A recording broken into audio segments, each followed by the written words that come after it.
Hi, my name's Tasha. I'm from Conneaut, Ohio. I'm 40 years old. I've been in recovery since March 21st, 2008. So I grew up, in an alcoholic home. There was a lot of verbal abuse, a little bit of physical violence, not towards me, but with my mom. I was basically a really good kid. I'm the oldest. I have two little brothers. I'm the oldest child. I was pretty good. I could be left alone in a room and things would be all right. I was okay in school. I wasn't the greatest, but I was okay. When my parents got divorced, I was a latchkey kid, basically. I came home, there wasn't anybody there as my mom worked. So I was left alone for a little bit of time each day, and I started hanging out with my friends more. I always wanted to connect with a family that I fit in with or whatever, and I never wanted mine. I never wanted anything to do with mine. I always wanted what this person had over here, what this person had over there. I was gone from the house a lot and, on my own in a way. My mom got remarried. I was in the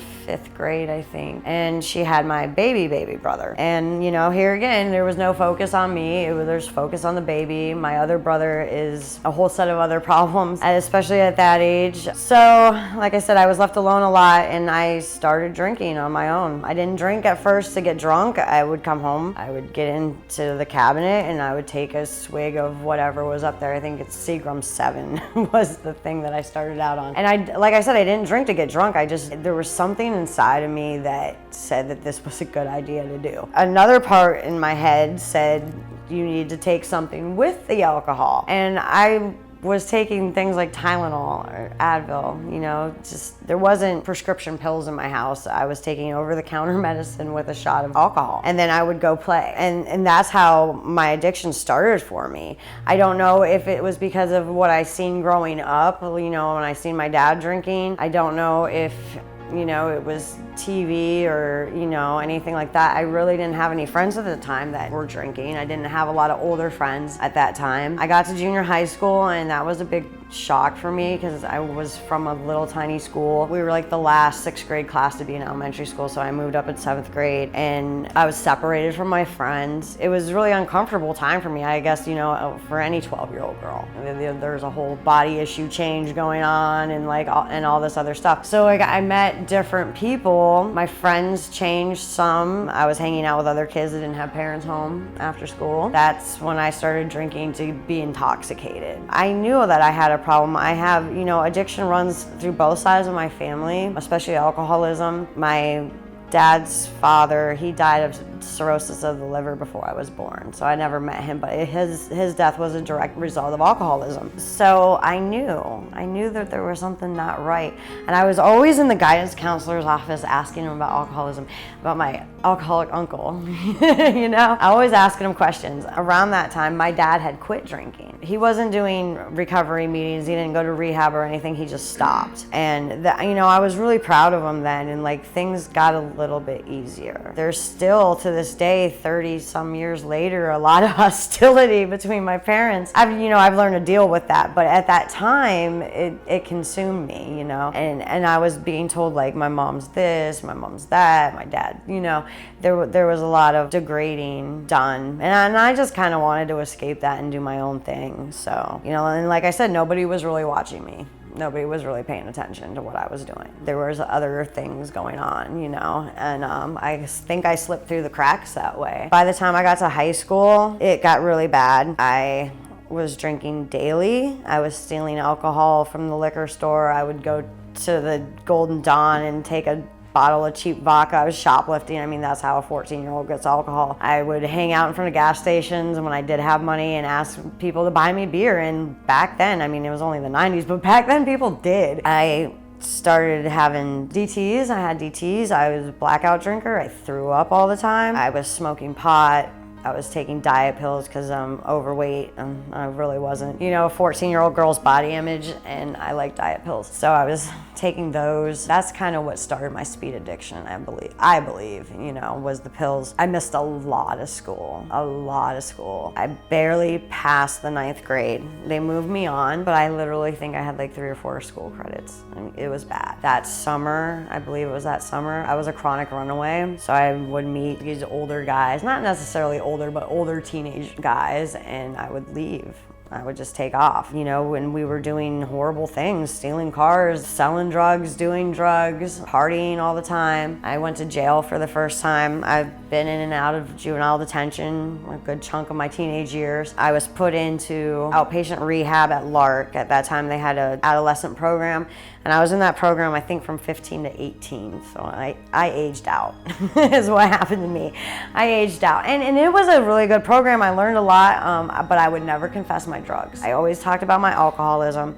I knew as a teenager I was a full-blown alcoholic. I just didn't want to give it up because I'm not even old enough to go to a bar. So why would I want to give that up? I only talked about, like I said, I only talked about my alcoholism. I would never admit to smoking pot. You know, I think I was 16 or 17 before I even started smoking cigarettes. Like, I was already on to other things. Constantly in trouble at school, suspended. I got threatened with expulsion my junior year, and I dropped out. I was on probation, juvenile probation, of course. I had this deal with the judge that I would drop out of high school and get a work permit, and I would work, and then I would go back the next year. And I did that. And I like to work. I pretty much have always held a job. So I like to work. So I had money and stuff. And I was kind of like on my own. At that time, I played my parents against each other, and my dad was more open to wanting to be I guess maybe the cool parent. I could do what I wanted to do there, you know, as long as we showed that we liked him better than my mom, what I'm realizing today, you know.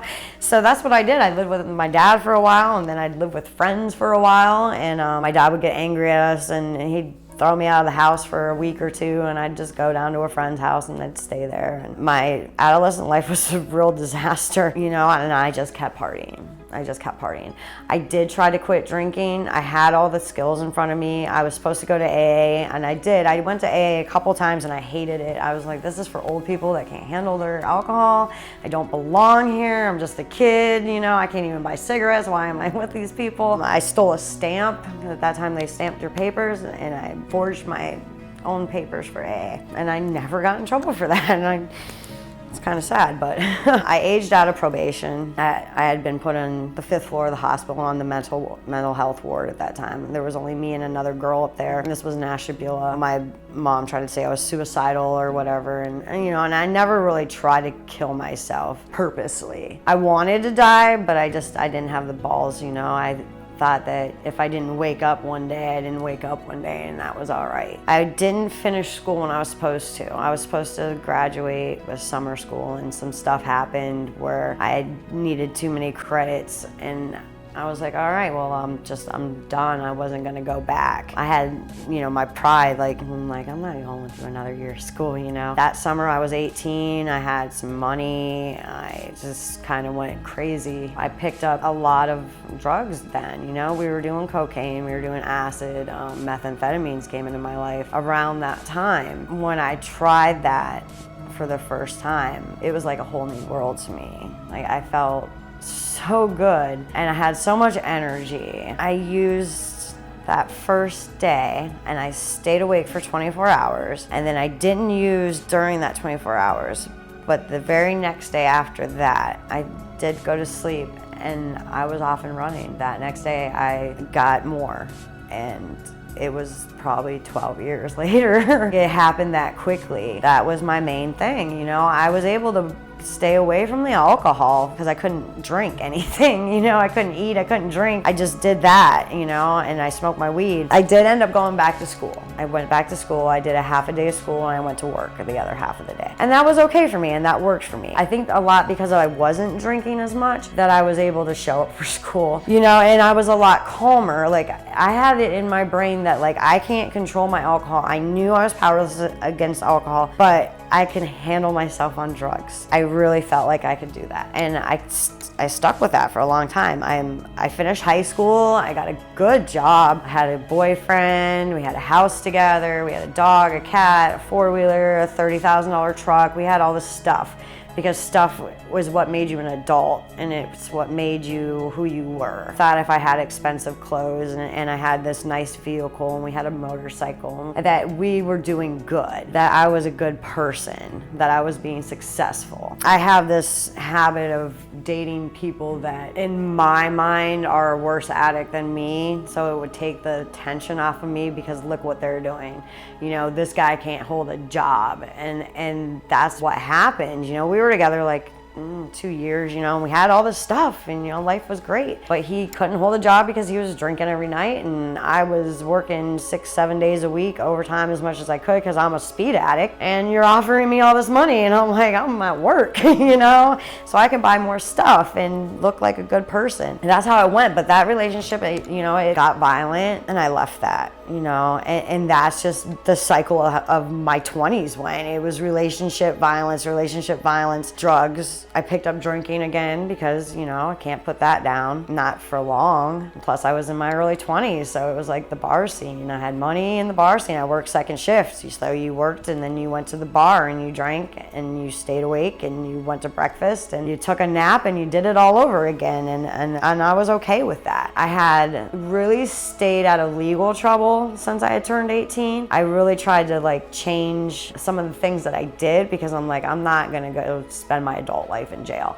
And I knew that if I didn't change behaviors, that's where I was gonna be. I spent enough time there as a juvenile, so I was like, I like to work. I'm a workaholic, so I threw myself into that, but it didn't keep me sober. I did drugs at work. I did drugs in the parking lot. I did drugs in the break rooms. I did drugs in the bathroom. Drug dealers come to my work and drop me off dope. I was never sober at my job, and I worked in a factory. Somewhere along that time, it was 2003. I got pregnant. At that time, I really wasn't doing a lot of meth because I don't want to call them dealers, but my friends were in prison at that time. And I was in a new relationship. I was with this new boy, and he didn't do drugs like I did. You know, he drank beer, and that was okay. So I got pregnant, and I decided I never wanted kids. Never thought that I would have children in my life. That was never my life's goal. But here I am, okay, I'm like 25, I think. I have a decent job. I have a place to live. He's a good dude. All right, we'll try to have this kid. And in my mind, I'm like, I'm not gonna do methamphetamine anymore. I'm not gonna be that parent. I'm still gonna drink. And so here I am pregnant, you know, 3 months pregnant, prioritizing what drugs I'm gonna do. How I'm gonna be around this kid. There was this movie, Spun, about meth addicts, and I would watch that movie almost every day just because it kind of made me feel like I was high and still a part of that lifestyle, even though I was trying to stay out of it. Anyway, I was, I think 24 weeks along. My water broke. I had what they call PROM, a preterm rupture of membranes, and I was in the hospital for like 2 weeks, and then they sent me to Rainbow Babies. My water never came back in and never refilled. My option was pretty much like I had to terminate my pregnancy. We made that decision to do that. What they did was induce labor, and I had a stillborn. They kept me comfortable in the hospital. That was the thing, like, we're gonna keep you comfortable. I was on a morphine pump and whatnot, and I wasn't using it at this time. And I was okay for a little bit. I came home, the baby was so far along by law, I had to have a burial, so I had to have a funeral and everything. And I was okay until that day. And after that day, I went into a really bad depression, and I laid on the couch for probably almost 3 weeks. I barely ate. I just lay there and cried and chain smoked cigarettes. It was really, really bad. I didn't talk to people. I didn't call people. You know, my boyfriend didn't know what to do with me. My neighbor, who was my girlfriend and my good friend at the time, you know, she came over and like literally put me in the bathtub and was like, we're not playing this no more, dude. You're gonna get it together. And you know, she put me in the bathtub and like fed me and kept me going for a few days. You know, I was starting to get a little bit better. And then the drugs came into my house. They came into my house, and I took them. I took it from my boyfriend, who really didn't use, you know. He just said, so-and-so sent this over for you. And I'm like, whew. So I took it from him, and I went into the bathroom, and I locked the door, and I said, I'm flushing this down the toilet. And I made the flush sound. I flushed the toilet, but I held it in my hand, and I didn't let go. And I sat in that bathroom for probably an hour, and he had gone back to work at this time. I sat there, and I with it in my hand and I cried and I thought about it. And because, you know, like I still blame myself, like thinking maybe, was it because I was a drug addict that I lost my kid? Is it like a withdrawal thing that I didn't even realize that I'm going, you know, all this stuff, like that I'm a piece of shit. I'm a failure as a woman because what woman can't have a kid, you know? Little did I know, but that's how I felt. So I got high. And I took off. And I took off for like 2 weeks, came back, kicked him out, started focusing on other guys, because guys are gonna fix me too, you know? It's always gonna be the savior's gonna come around. That's when everything really went downhill because I really didn't care anymore. I blamed my job, I blamed a lot of things. You know, I got into a new relationship and I didn't heal. I didn't allow myself to heal. I acted like none of this ever happened and that I was okay. Within a year of that, I got a DUI. On the night that I decided that I started doing oxys in between there on top of the meth. I started experimenting with Oxycontin. I was late for work, and when I got there, they were trying to write me up. I can't remember everything that happened, but I ended up walking out of an almost 10-year job. Like I was like 2 months away from getting my 10-year anniversary there. I walked out of that job that night. I went to a friend's house, I partied. I was bartending part-time at this time, so I had to work in the morning. It was the night before Thanksgiving, 2004, I believe it was. I went to work at the bar and I drank, and I drank, and I drank, and I drank. And then I went out to another bar in Pennsylvania that night and I drank and I drank and I drank and I just wanted to go home and pass out. Like I had no intentions of driving that night. I had we already had rides arranged and where I was gonna stay that night. Nobody would take me when I wanted to go. So I got in my car and I drove half a mile down the road and I got my first DUI. I didn't go to court for that. I didn't really check my mail at that time. Like I said, I had just walked out of a 10-year job, so I was just bartending, stopped paying all my bills. I didn't care anymore. And because I wasn't paying any of my bills, and I didn't have a good paycheck coming in, I started doing other activities to keep my habit. That's just all I concentrated on. I would say short of a year of that, after my DUI, I was homeless. My neighbor, my friend that had bathed me and fed me, was also my landlord. And she put up with it for as long as she could. And who's to blame her, Who's to blame her? So I went homeless. And I wasn't like living on a park bench kind of homeless. I couch surfed, but I didn't have a home address. I had a couple duffel bags. I had put a lot of my stuff, at my dad's house. He wasn't letting me stay there. Every once in a while he did. It'd get to be winter time and I'm like, not gonna be on the street, dude. You'll let me in your house. He's an addict too, and I don't really want to get into that, but we have a very sick relationship and it fed off of each other a lot. You shouldn't be doing drugs with your dad. I don't care how old you are. That's just not a normal, healthy relationship. And if I had drugs, the door was open. If I didn't, the door was closed. Too bad for you. I'd sleep in the driveway sometimes, I started getting pulled over all the time. I was getting drug paraphernalia charges here and there, failure to appear for my DUI, I sat in jail 17 days for that. The cops were acting like I was like always in jail. They're like, oh, you should be used to this. I'm like, this is the first time I've been in jail since I was 17. Nobody believed me because of who I hung out with and the things that I was doing. It was no secret. I didn't hide what I was doing. Not really. I didn't hang out with people I thought I had to hide that from, At this time and this point in my life, I was only with using people. It was all about what you could do for me or what I could do for you. We could team up and get together, I knew I had other charges and I'd get these drug paraphernalia charges and I wouldn't go to court and then I'd get pulled over with somebody and then I would go to court and not show up again.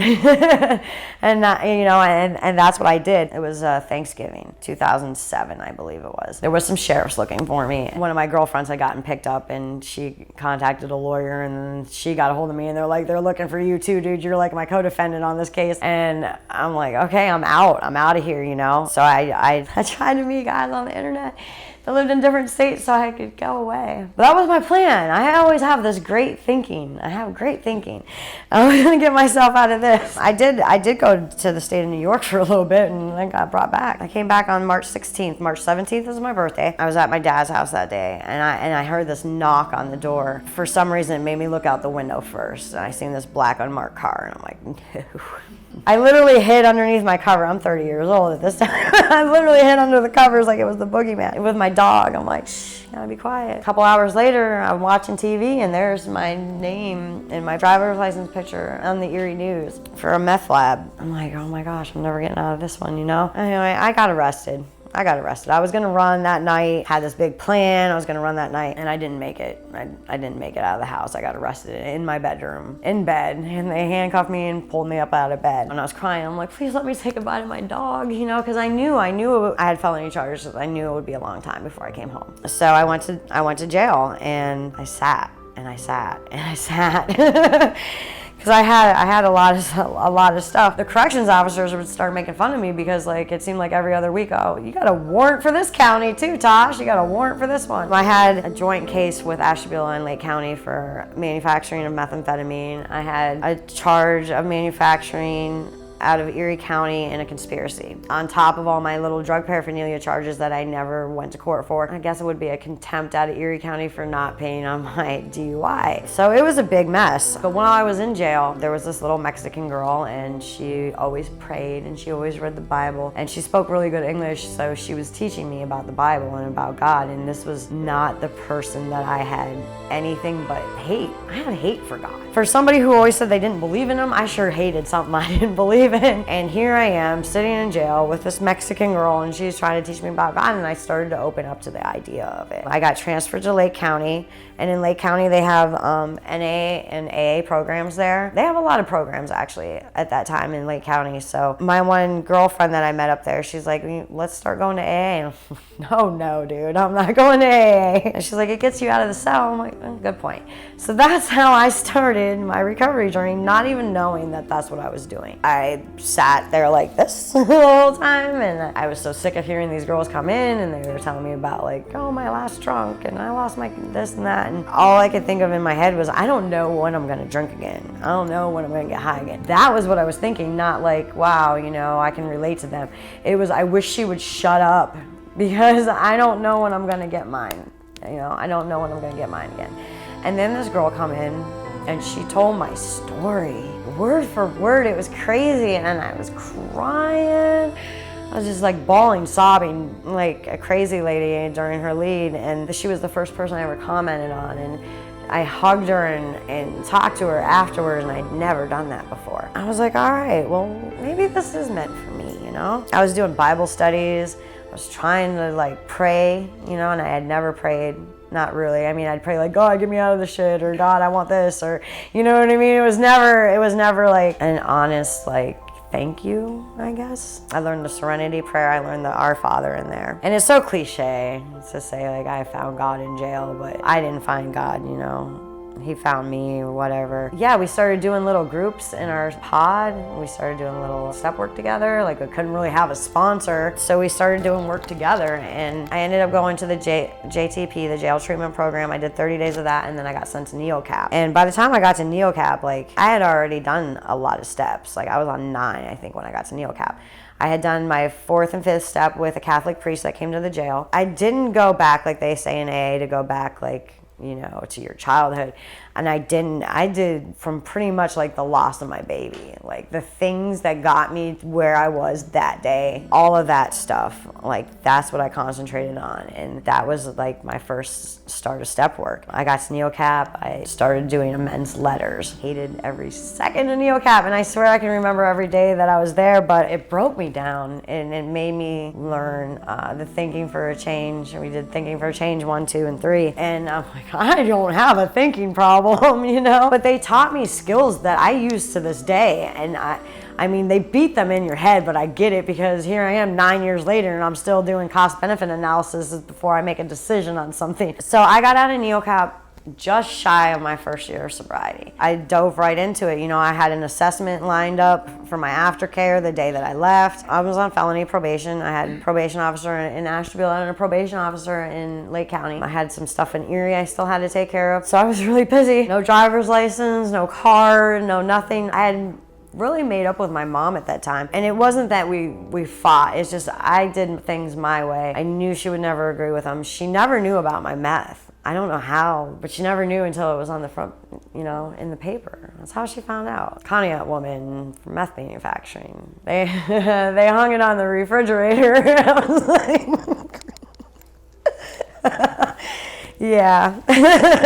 She was willing to help me, So I got right into aftercare. I had to do 3 to 4 AA meetings a week. So I got busy with that. I have a family friend of ours that had gotten sober, and he was the only one that I wanted to communicate with. When I first got locked up, I'm like, I need to talk to Teddy, I have to talk to him. I knew the life that he lived, and I seen the change in him, and if he could do it, and I could relate to him on a level, and there was a trust there, So he had hooked me up with my sponsor, and I started doing Celebrate Recovery. I did NA and I did AA. So I had 3 programs. I'm a sick girl, so I did 3 programs, and I got active in all of them. I chaired meetings. Well, not at first, but I was secretary at meetings, treasurer at meetings. I talked at discussion meetings are my absolute favorites. Still to this day, those are my favorite meetings because that's where I learned how to live in sobriety. I didn't just listen to somebody tell their story of what they did. I could ask questions, and I didn't ask questions at first, but it didn't take me long. It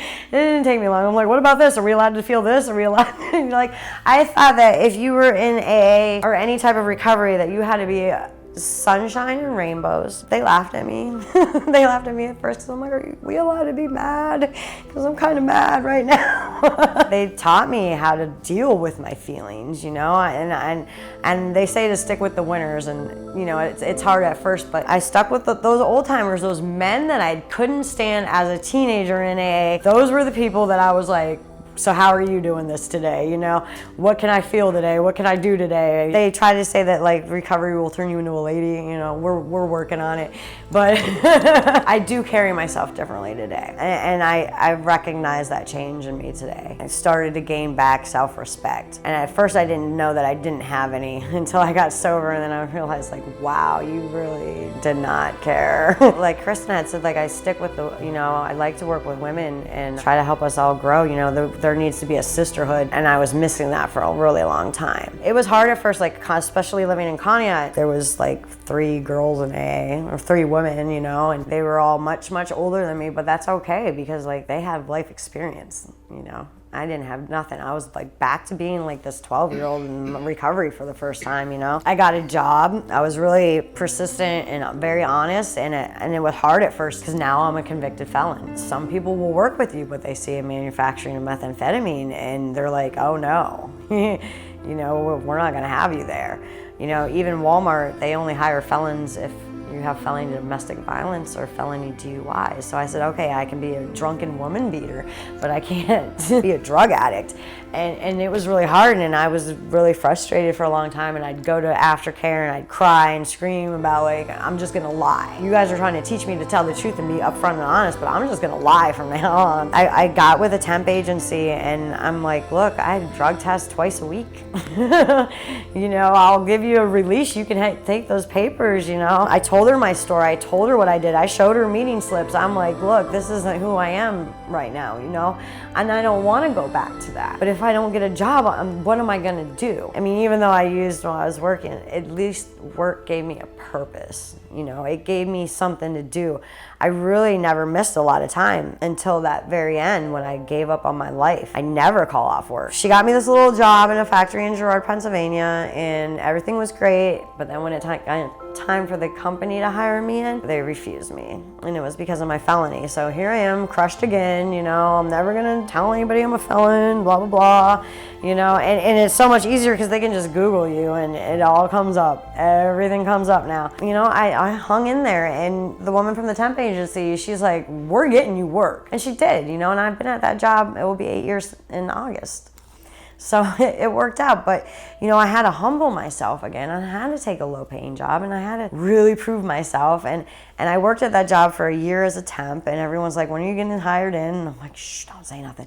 Because I didn't want to lose it. I didn't want to lose it again. Finally, it came to that time where they're going to hire me in, and I went in the supervisor's office, and he was like, do you have felonies? And I bald. And I went into the situation and he says, well, you know what? You've never missed a day. You've never called off. I was late one time because my car broke down, but I called them. I called like 6:15 in the morning. I didn't have to be there till 7. And I'm like, look, I'm going to be late. I don't know, I'm going to get there though. And he's like, we don't have people like you. We don't get this. We're just going to leave that blank. And I was like, oh, and then I cried some more. As a felon and as a drug addict, I mean, we have to prove ourselves so much more. And even being a woman in a manufacturing field, like, we just have to prove ourselves so much more. So those were some highlights of my recovery, but I've had a lot of bad things have happened. And really, when I look back on it, I think a lot of bad things have happened that were worse to me in sobriety than what happened when I was using. And like, my grandfather got really sick. He had cirrhosis of the liver, but this one wasn't alcohol related. And we had to watch him lose weight and suffer, and it was really bad, and I had owed him thousands of dollars. And the one thing, like, I can honestly say is, like, I never used any of the money that I got from him from drugs. Like, they legitly went to my bills. I always had this I'm a better than you addict mentality, but I really did use his money for my bills, repos, things like that had happened, and I never paid him back. And I had written him a letter of apology, and the only thing I ever heard about it was my grandma said, that was a really nice letter you wrote. So it wasn't for you, but thanks. He would give me a hug, and he would give me a kiss on the cheek, but he didn't talk to me, and I did that, and I got to live with that today. I was there with him the day that he died. He was not really with it. He had told me he loved me prior, a couple weeks prior to that. He told me he loved me. My cousin, I have, like I said, addictions in my family. I have 3 cousins had 3 cousins in recovery. And my cousin and me, we're 5 years apart, but we clicked. And we were inseparable, and we did everything together. And he could quote the big book, word for word, page for page. I've been in this 9 years, and I can give you a general idea of where to find it, but I can't tell you, like, paragraph 3, I can't do that, but Jason could. And like I said, we were inseparable. We shared a battery. My grandpa died, and then my dog got sick, and I had to put my dog down on Easter, and I had to do my second lead I've ever done in my life that day, and I didn't want to do it, and I was like so upset. But I went there and I did it, and I cried through it, but it was okay because, I showed up and did what I needed to do that day. Because even though, like, the death of my grandpa could have took, my dog was my best friend, like my absolute only friend. When I was homeless, he was with me, and he was all I had. And when I came home and I walked through those doors that day I came home, he attacked me and we loved each other, and he walked right back out that door with me. He was always at my side. So and it's still tough to this day about that one. So I lost my dog. And then, I've had multiple friends.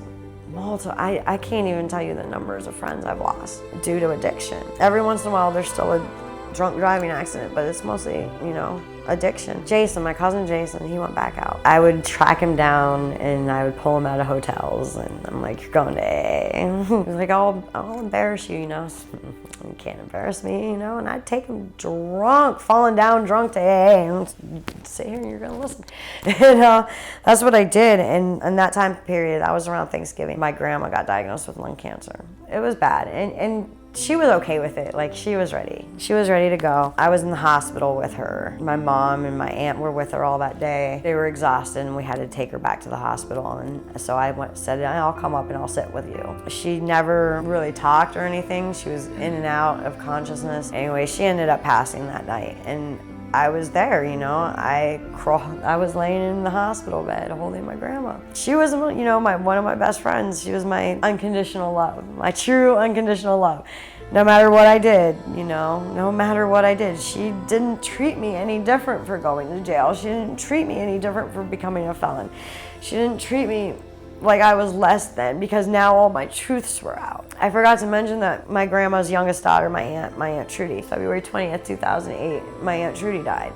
And it was sudden and nobody knew what happened. I got arrested on March 20th, exactly a month later. She died of a drug overdose, a prescription pill mix. We didn't even know. Like, she had been in and out on street drugs my whole life, and we thought she was sober, but she doctor shopped. I guess they pulled like a garbage bag full of pills out of her closet. But she's my angel. When I started trying to do the math, I'm like, wow, exactly, a month later I'm in jail, and she's got some ties up there in heaven, I'm telling you. And then that hurt my grandma. My grandparents didn't last long after she had died, and that was their youngest. But I got to be there for her. I got to be there with my grandma. I didn't even think about using. I didn't even think about it. I got bitter though. She passed away January 7th. Jason got really bad. During this time, Jason got really, really bad. I mean, he was kind of messed up at my grandma's funeral. And, he kind of blew me off after that. And then every day at lunchtime, we'd talk on the phone. And he called me at lunch, and this was towards the end of February. He called me at lunch. He says, Tasha, I lost the hood of my car.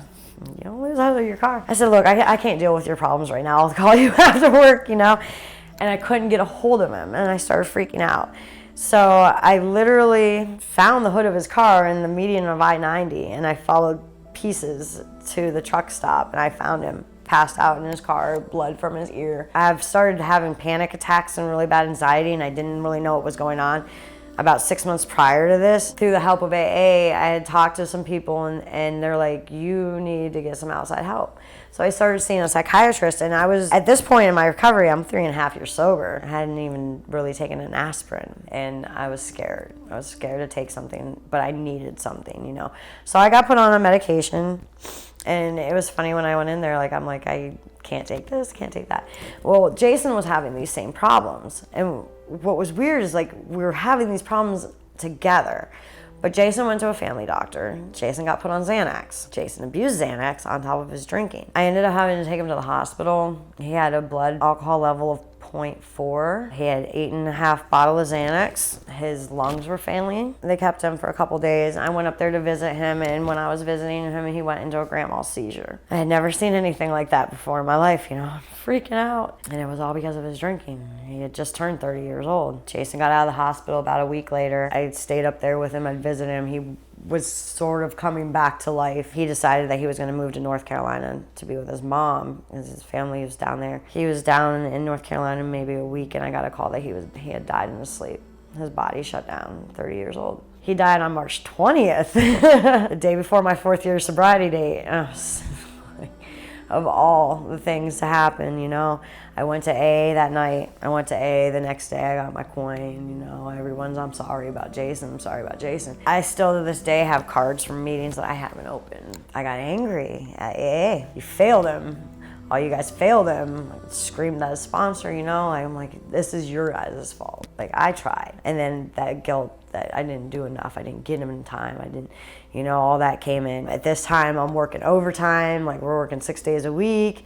I'm not going to meetings. My sponsor was in school at the time, so she wasn't going to meetings, so I got away with it for a while. I was pretty much on a dry drunk. I still kept up with my appointments for my mental health. I was doing that. I think I was twice a week. I was doing that twice a week, and I thought that was enough for me, I was off probation at that time. I didn't have anything to make me go. I would go to work, I'd come home, and I'd sit in my room, and I'd cry.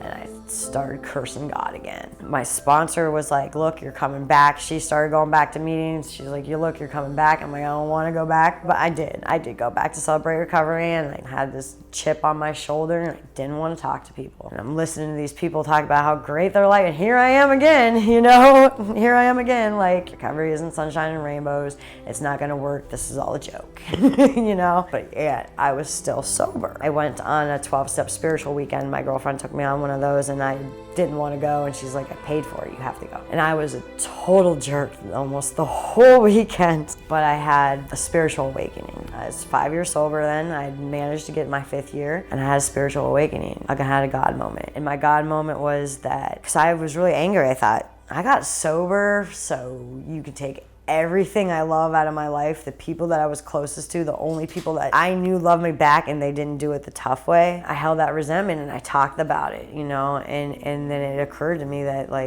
he didn't get me sober to take things away from me. He got me sober so that I could be there with them. I was there the day my grandpa died. I was with my dog. I was with my grandma. I held her and held her last breath. I mean, they kind of almost had to pull me off of her, I wouldn't have been there. I wouldn't have been there for them.